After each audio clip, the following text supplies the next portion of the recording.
Welcome to the Books on Air podcast. I'm Suzanne Harris, and my listeners get the story behind every book. Joining me today is Winston Langley. Winston is here to talk about his fascinating book, While the U.S. Sleeps, Squandered Opportunities and Looming Threats. Winston Langley is Professor Emeritus of Political Science and International Relations and Senior Fellow at the McCormack Graduate School for Policy and Global Studies at the University of Massachusetts in Boston. He's also former Provost and Vice Chancellor for Academic Affairs at that university. He has a broad academic background that includes biology, diplomatic history, political science, international relations, and law. Winston, I cannot wait for them to hear your voice. It's such a pleasure to have you on Books on Air. Thank you for joining me. Thank you, Susan. Thank you for having me and allowing me to speak to your audience. The book is captivating. Let's start by giving the listeners an overview of what the book is about. I know that's a bit of a daunting task. Yes, I'll give them per chapter, and so that they can have a sense of how it progresses. The first chapter of the book deals with arms limitation and dispute settlement, as well as security. And it goes back to 1898 and takes one up to 2020. The second area looks at the economic models that the U.S. has chosen over time.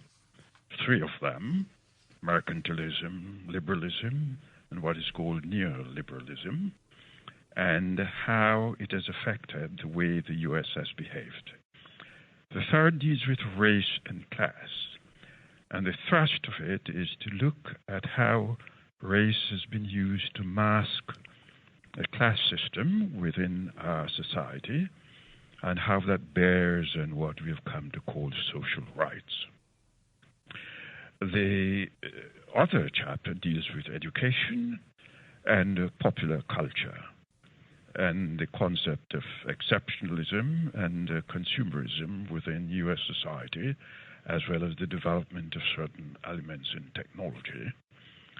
The other deals with the environment, home and ourselves, and it looks at a series of steps that have been taken domestically and internationally to deal with the threat of global warming and how we have behaved in relationship to those threats. The final chapter looks at the will to national power or to global leadership, and how that bears on the need for collective security for all human beings. It's obvious that this book is copiously researched, scrupulously researched. How did you go about doing the research, and how long did it take for you to write the book, Winston? This book took me about 3 years to write. I had been provost of the university, and as I stepped down, I had to find something to do that would have an academic bearing, and I returned to some areas of focus that I had before I assumed responsibility to lead the university, and I discovered that some of the data I had developed were outdated, and so I had to return to areas of reflection. I used a number of law libraries, for example, locally, the Boston University Law Library. I used the public archives at Harvard. I say public because it contains all the archives from the United Nations and much from the U.S. I used some diplomatic exchange from Yale University. I used our local Athenaeum. I used my own university library. And of course, I have a library at home, The title is intriguing. While the U.S. sleeps. What does that mean, Winston?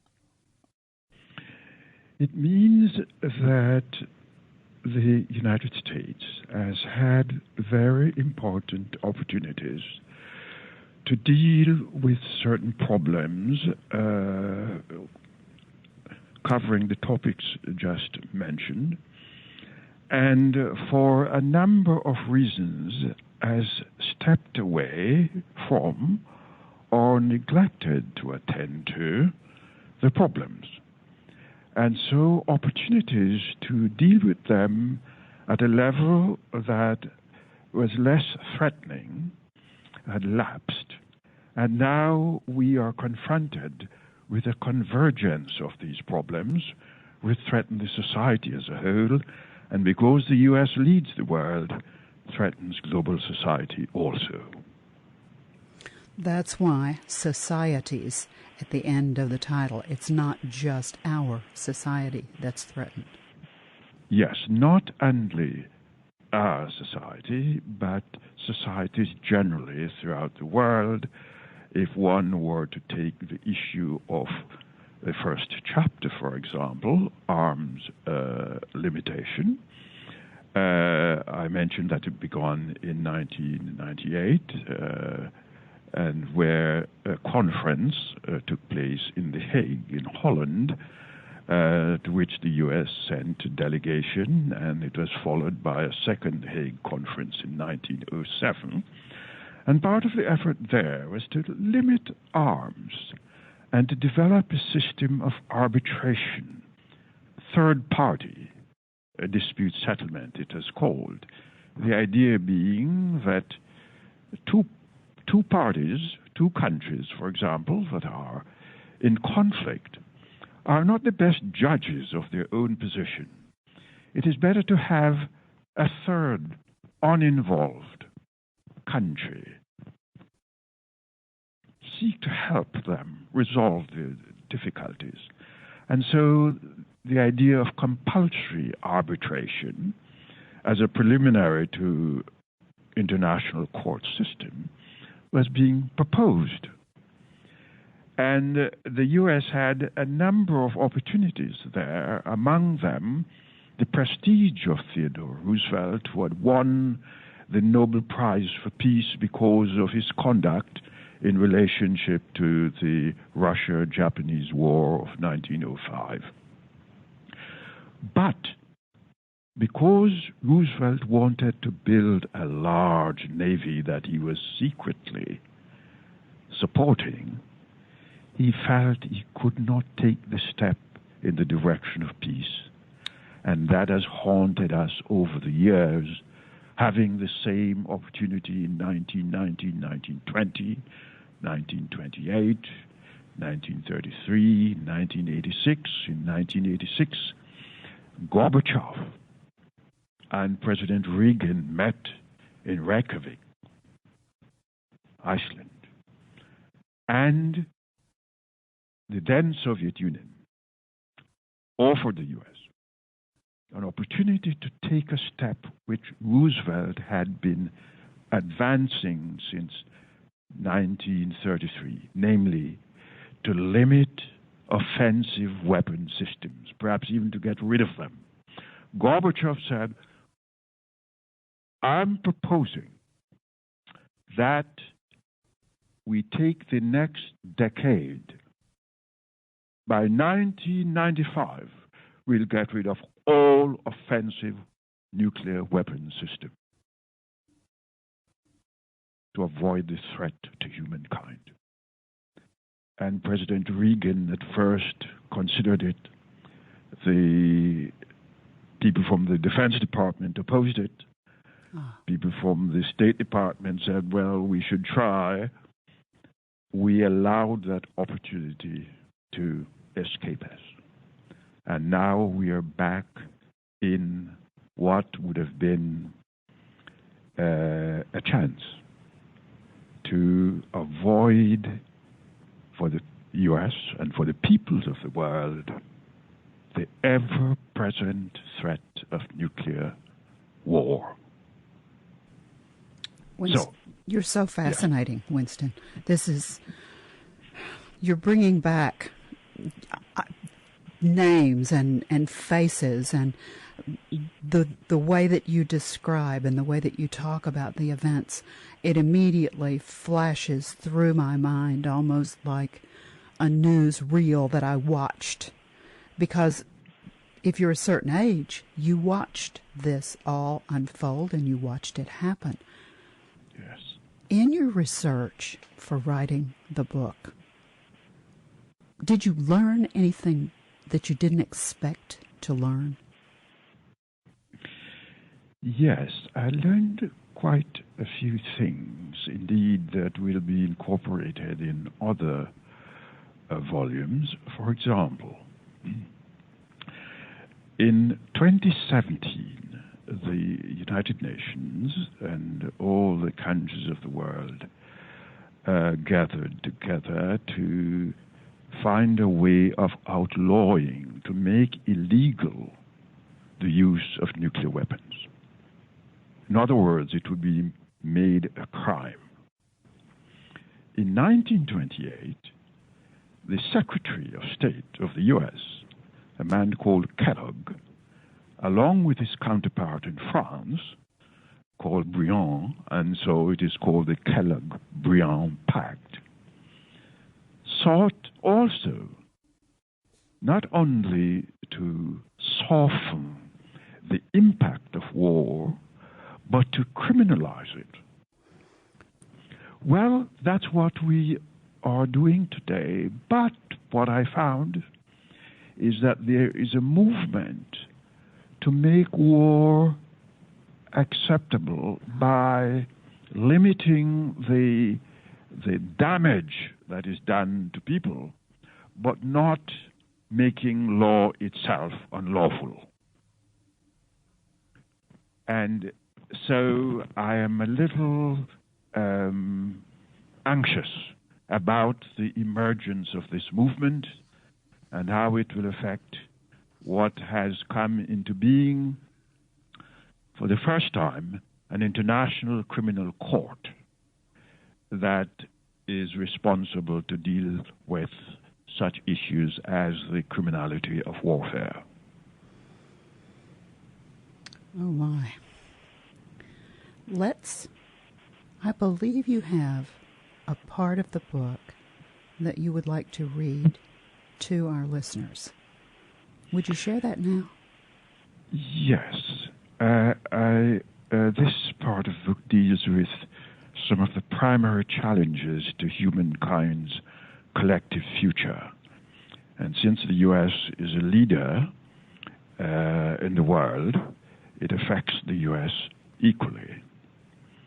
Among these challenges are the following: the ongoing demographic changes, the transborder movement of peoples, the nature of the social compact that societies must embrace if they are to survive, the capacity of economic systems to accommodate that compact while generating promise for a complex political future, the acceptance of the place of humankind in the Earth's ecology, including issues of public health, etc., the relationship among education, technology, and society, and the need for common security among peoples and nations, with the attention to the role of law in gaining that security.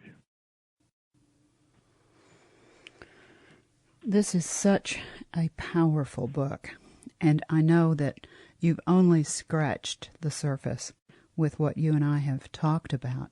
I know that you have my attention, and I know that everyone who is listening to us, we have their attention as well. I'm sure that they're wondering where they can find the book. It is on Amazon, and let me give you specific titles and do some spelling so that you can easily find it.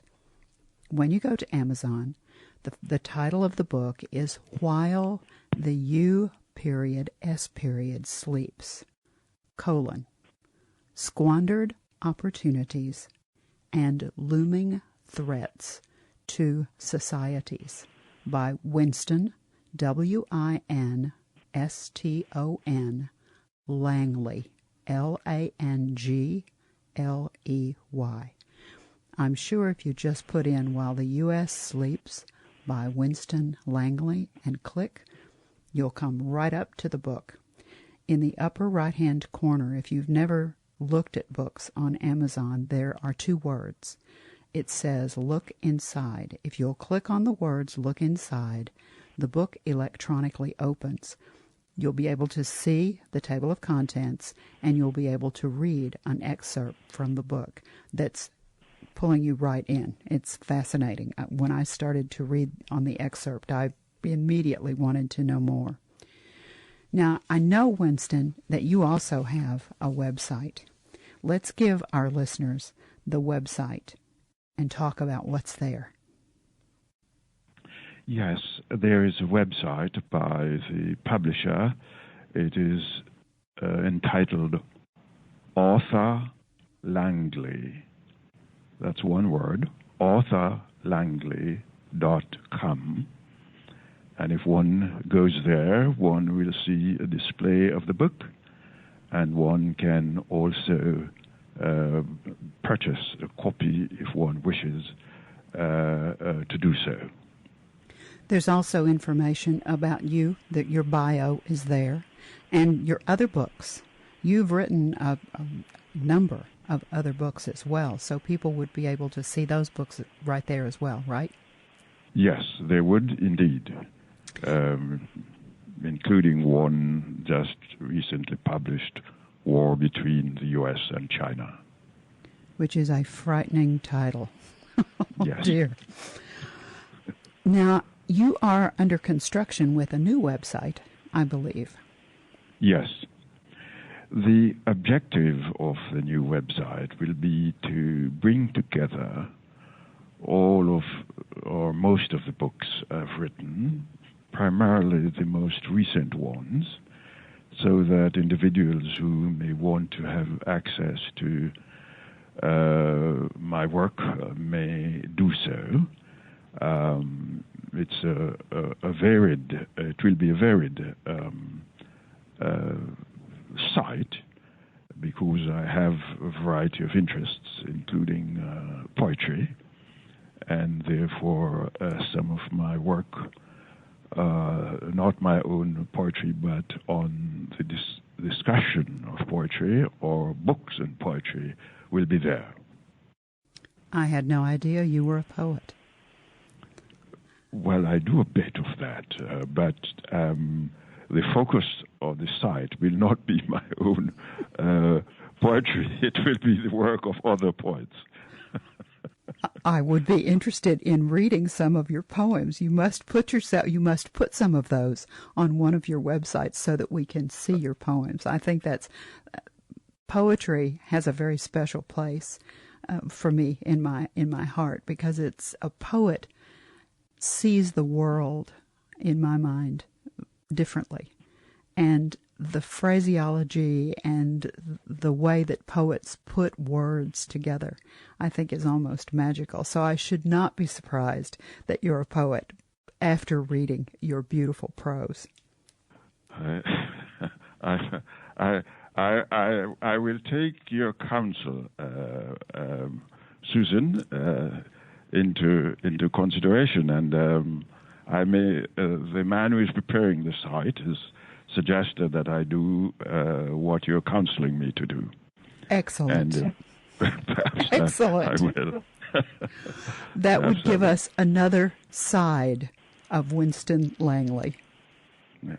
Thank you. I think I'd very seriously consider what you're suggesting for me. Yes.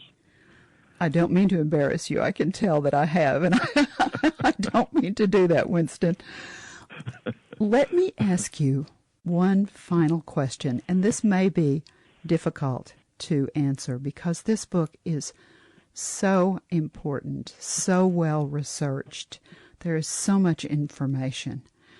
I always like to give an author the opportunity to have the last word about their work, because it is their work. When our listeners become readers and they purchase a copy of While the U.S. Sleeps, and they read the book cover to cover, they have read that last page, they have either electronically or physically closed the back cover. What do you, as the author of this book, want that reader to take away? I would say, at minimum, 3 things. One, that it has expanded the reader's consciousness of the U.S. and the world in which we all live. 2, that each of the topical area chosen has a direct bearing on his or her life. And 3, that this bearing is comprehensive.